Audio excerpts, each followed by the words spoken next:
Okay, so we're coming here today to talk about the election, and Dearly beloved. specifically, yeah, I'm really interested in this one question that to me a lot of this boils down to, which is Donald Trump unfit for office?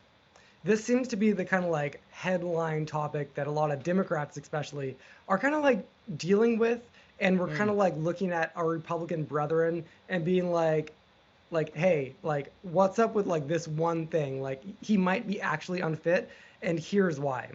I want to run down those reasons why I do think he's unfit for office. mm, And so this is not going to be a vibes debate. It's not going to be a policy discussion. This is just like Donald Trump's unfitness, because I think that this is mhm. maybe the most important topic of the day. But just to see, like, to level set, where are you on this question? Do you think that he's unfit? Is that too strong for you, or where are you on this?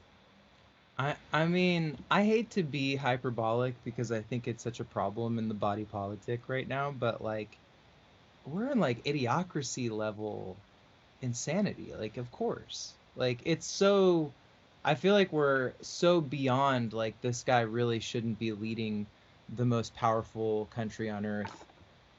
But here we are. So yes, I think we're in general agreement about the premise here. Yeah, and there are a lot of ways to go about this. I will say, like, I am amazingly biased against Trump just because of his his dumb-dumbness. hmm Just because like he signals to like the dum-dums that like vote for me because I'm gonna be crude and you're gonna like me just because of that. No matter what I say or do, I'm signaling to you, and he's not signaling to me. You know what I mean? Yeah, as a Um, smarmy liberal elite. yeah, exactly. But the unfitness for me does come down to even before the dude like took office initially, like way before that, he was saying that he's not going to accept the outcome of the election, and Bill Maher was Yeah. calling him out on this like way long ago, way when he like Hillary was still like in the running, and that to me, I'm not going to like ever vote for anybody ever who is just going to start out by saying this election is unfair. It's unfair to me. It's going to be fair if I win. It's not going to be fair if I lose. You know what I mean? Like that to me is automatically disqualifying. There was that. And then there's like what he actually did when he did lose an election, which was, we don't have to like go through the details of this, but I don't know, like I remember sitting at my laptop and watching the screen on January 6th, and it was the first time I've ever had that thought of like, what is happening to my country? I didn't hmm feel connected at all with these people, with what they were up to, and it was like scary. And I'm like not at all someone I who's had ever gonna such like say a stuff like that. I had such a funny reaction to it. I was like, I didn't realize, I guess, I don't know, like the level of privilege in a crowd like that because I was like, oh, they're just gonna send the National Guard and like half of these people are gonna be dead tomorrow. I thought that too. No, me I too. was like, I was like, obviously criminals, crime, invading the Capitol, like regardless of who you are or how it was gonna go. I thought like, dude, I thought it was gonna be GTA 5-star level Yeah, fucking like tanks, me helicopters, too. fucking SEAL teams were, and it was like, and then the hours and hours and hours went by, and you're just kind of watching it, and you, I think, realized pretty quick that everybody there was a fucking idiot. So you're just like, Yeah. there's nobody's fucking planting the bomb, you know? But even the January 6th thing, because I actually Yeah. don't want to go too deeply on any of these, because I know that people argue them. Yes. Like Destiny, Yes. like Yes. has Yes. nonstop debates with these, and the details I know matter, but like, I don't know, like just vibes and optics. I could argue the details. I don't think it's that interesting. Yeah. But and also the fact that like it wasn't even about January 6th. It's about like how he plotted with all of the dumbest legal people on the in the hmm country to have fake electors and everything. It Can wasn't just I? like one day. It was like a lead up to this where he was planning to actually overthrow our government with fake electors. Like that the whole thing is so beyond the pale that again like I do want to talk about more today, but this is the one thing, all of that not accepting the election and then like taking actual steps to like hold power. It's so bad. It, It's so bad for me. it leads me to my point, which was like to validate your kind of premise. I have just one central point, and it's a very recent data point. It's I Mm. listened to Trump on Rogan, and he said something really honest, and he was like, he just has kind of this like colloquial, like I don't know, just like this ability to present like an honest, authentic kind of like grandfather vibe, I think. And he goes, and Joe's like, well, it seems like you had a lot of bad people in your first administration. What was up with that? Because you could see Joe kind of like asking dad like why the car blew up, you know what I mean? And kind of, he just had that like that kind of like, you know not for nothing, but and Trump kind of casually is like, well, you got to remember, I'm not a politician, man. I just started doing this. And I was just kind of like, my first reaction was like, oh, how honest. I was like, Mhm. I guess that's why people love him, right? Because he's refreshingly honest, or seemingly so. And then he kind of goes into detail about it, and he's like, Mm. yeah, so when I have to pick people in the cabinet, it's like 150 people, dude. Like, I don't know that many people in politics. I don't even know that many people in government. So I'm basically just, I have to rely on the people closest to me to give me advice. And Mhm. I trusted the wrong people. And I'm like, as soon as the kind of like mystical grandfather energy wears off of that like faux honesty or potentially real honesty, you realize you're like, oh, that's a huge fucking problem. That's a Mhm. huge problem. That means that there's all of these little invisible crevices in government that you don't even know are there. Like, you think it's 150 people that you're dealing with, but it's probably thousands and thousands and thousands and thousands. And all of these little niche roles and all these ways that you can actually pull on the strings of government by putting the right people in the right places. And if he doesn't know it's there, there's a whole fucking city of people that do, that are waiting for the opportunity to jump into his administration and take their part of the reins. And it was sloppy the first time, but it won't be this time, because everybody Yeah. knows how much of a dumbass he is and how open he is to being manipulated or gassed up or whatever the fuck, to be able to get into the administration and run the part of the government that they know now they can get their full fucking hands on, a la Elon Musk. Yeah. Elon Musk is such a great example of this type of sniveling dog, where like they see where the food is and that it's being unkept, and they're, just slowly kind of like getting into the convenience store so they can steal the kebab. This actually is another point of my like unfitness test for Mm-hmm. Trump, is that Mm-hmm. he actually, I don't like, he didn't say this in Rogan, but he's kind of said it before, is that like his test for who he is going to have on his administration and have on board with kind of like any of his projects, it's not competency, it's loyalty. Like he does this Uh, loyalty test thing, and again, like completely disqualifying. I want the best dude. people, and sure, like get people who are aligned with you ideologically. I get it, like everybody does that, but like not Right. loyalty test. Every single person in government is loyal to the Constitution by definition, not the president. Like again, by definition. And this is why Mm, 40 out of 45 mm, generals mm, and top mm. military folks have all said Trump was a nightmare to work with. He's a Sure. child. He should Yeah. never be close to this much power ever again. And this is like literally the people that Republicans have had utmost respect for my entire life and kind of forever. I want to say, sadly, guys, we're on like a mega time crunch here because Ah, sure. I've got, True. I've got to go pick up my mom from the airport. So I got priorities. We have to take down Trump in like a couple, like 5 more minutes. But I have one more like point here that I think is just so funny Yeah. that I'll just kind of mention. Funny to me Hit me. is that Hit like me. so I Hit me. just listened to Barry Weiss interviewed both uh, Sam Harris and Ben Shapiro, and they had a little debate about Trump versus Harris.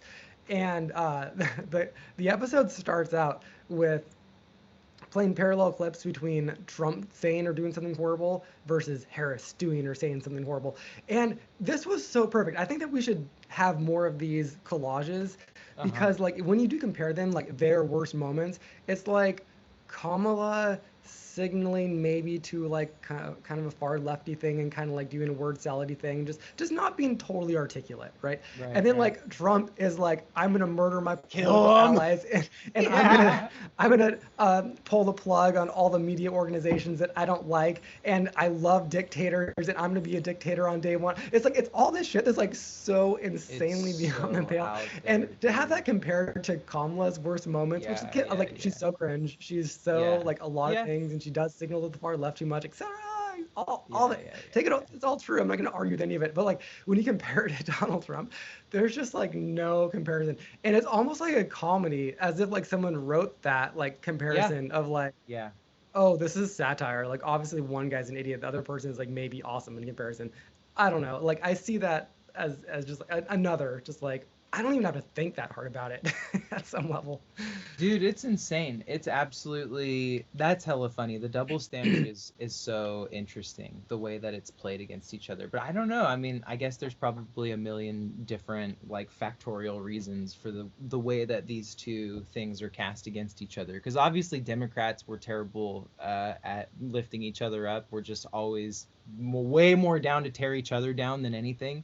Republicans couldn't be more opposite, so there that's already a huge shift in the power balance of like how a candidate is perceived, because boy, they'll let somebody get away with fucking murder and still be like, I like that guy, It he's would, a straight yeah. shooter.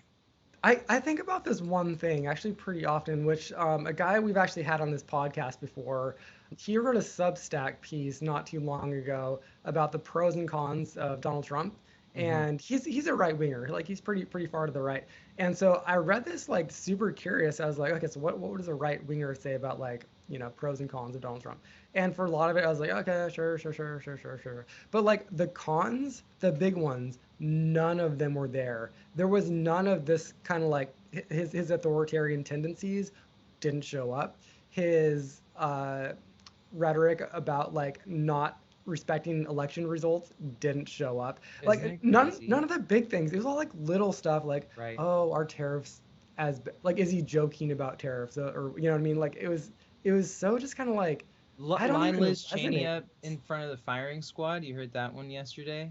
I did. I heard If you that one. the and it's just like, whoa, dude, like this guy has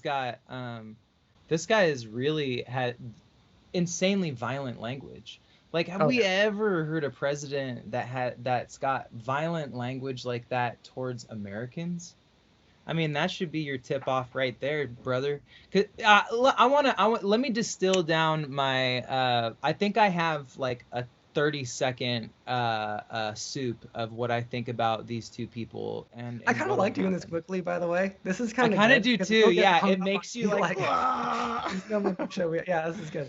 here it is, man. I think that if Kamala Harris wins, we will have a probably very Obama-esque presidency, where a bunch of uh, brown people will get fed into the meat grinder somewhere else, and a bunch of That was money. pretty violent language there you got there, Devin. Dude, it feels like free Palestine, Been dude. listening to too many too Free many Trump Palestine, rallies. bro. Seriously, I think that there's such a good chance that because she is integrated with like the Washington military superstructure, like that there's a good chance that she's got war hawks in her administration, people that pull the Yeah. strings to get defense contractors paid, which means Not that compared to Trump though. Just to like bring it back, the comparison hold thing again, on, like hold 50 on. times more hawkish. Okay, sorry. I'm It's I'm true. man, I'm It's true. jumping in No, too it's much. true. It's true. I think Trump seems to be a person that doesn't like the idea of war philosophically. He just seems like kind of like,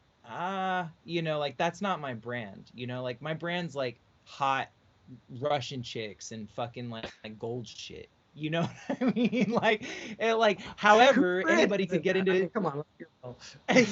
I mean, It's America, but Devin. a Dick Cheney could get into his administration and fucking press the button. That's the difference. Is that what'll probably happen in a Kamala Harris administration is it'll be very Obama-esque. shit'll kind of slowly get better, stay the same, and hundreds of thousands of brown people will probably be slaughtered for defense contractor profit here. I Okay? don't know, The, man. the, I hold if on, I can hold on. okay, Go I'm no, sorry. you go God, ahead. You go ahead. I You go have ahead. a lot to say today. Well, I mean, so we talk about Israel and Palestine and stuff like that. Like there is a massive genocide. I don't even know if it's a genocide, but a In massive Sudan?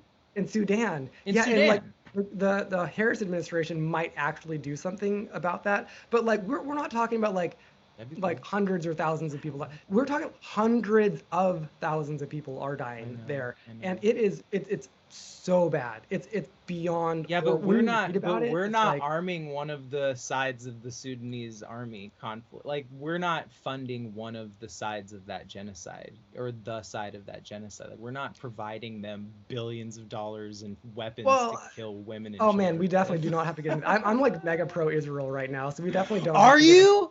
so hard. No, I dude. I need to Free send you some of Palestine. it. What the fuck? Yes, free Palestine, free them from Hamas. Exactly, By killing them absolutely. all. You know, if yeah, I guess if you go by the Because Israeli you they could just you if you kill all the Palestinians, then there won't then they technically will be free from Hamas. Hamas like makes its citizens be killed because of the way that they have put their Oh my society God, we together. don't have And time for this shit I we today, do not Pete. have time for this. We do not.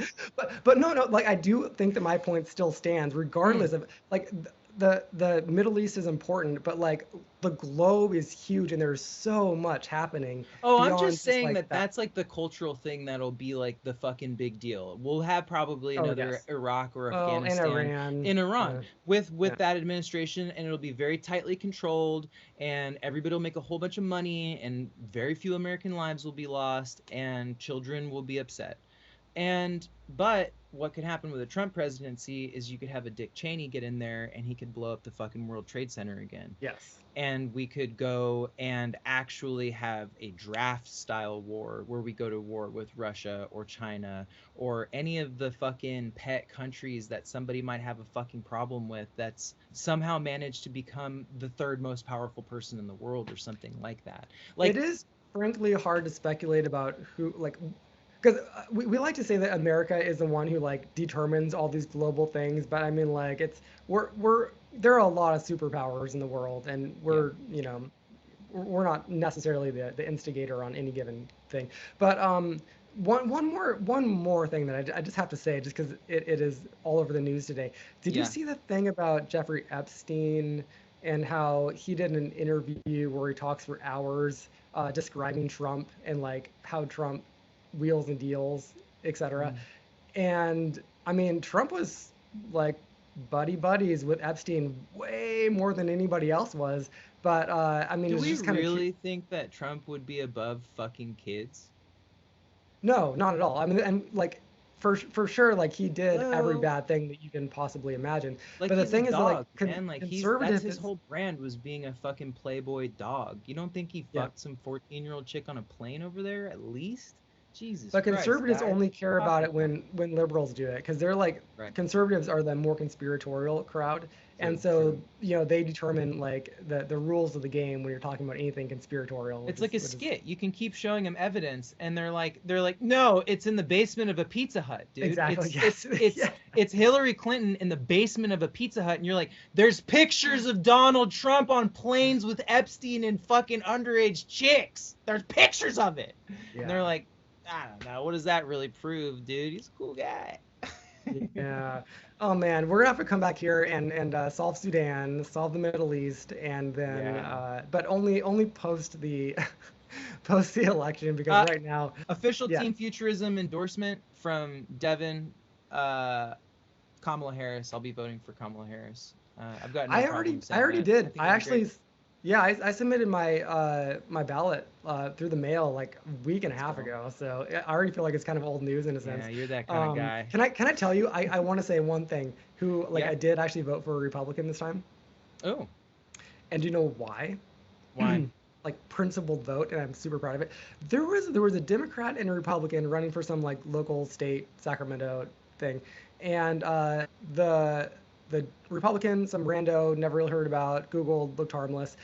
The Democrat is some lady who's been in office forever and she was 80 plus. And just like, I'm so sorry, on principle, I am not voting back into office. Someone in their 80s, retire grandma, like go sit on a beach somewhere with a blanket. Like you do not need to be in government.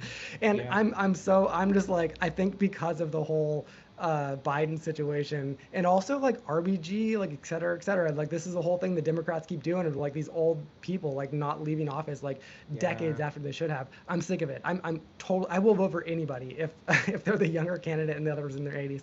Yeah, 65, 60, 70, 70's got to be the cutoff. And I do love that we do have kind of a lower limit too, because kids are idiots, man. I'm like really glad we don't actually have a bunch of like 24-year-old politicians. Like as I've gotten older, I'm like, yeah, no, like 30 plus, 70 below. I think that's a good little range to be running shit. You know, the weirdest thing is that how our democracy was founded by a bunch of 20-year-olds.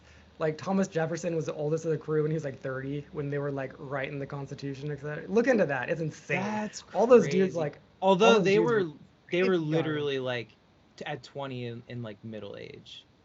Yeah, I know, Yeah, exactly. yeah. Different times, It's all but it's relative. possible. Like biologically, I think we could mature more than we do.